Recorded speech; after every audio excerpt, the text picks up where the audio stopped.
Good morning students. Result से related एक breaking news आ रही है कि GNDU इवन सेमेस्टर एग्ज़ाम्स का रिज़ल्ट आ गया है।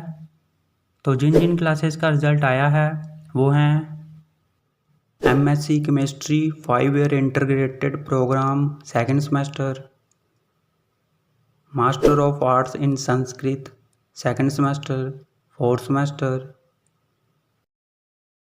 MA public policy and governance second semester fourth semester.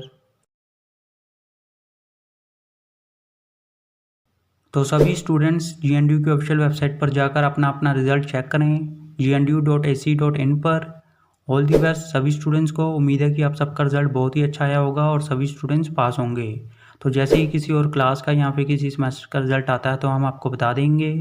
तब तक इस वीडियो को लाइक कर दो, शेयर कर दो, चैनल सब्सक्राइब कर दो और बेल आइकन ज़रूर प्रेस कर देना। Thank you.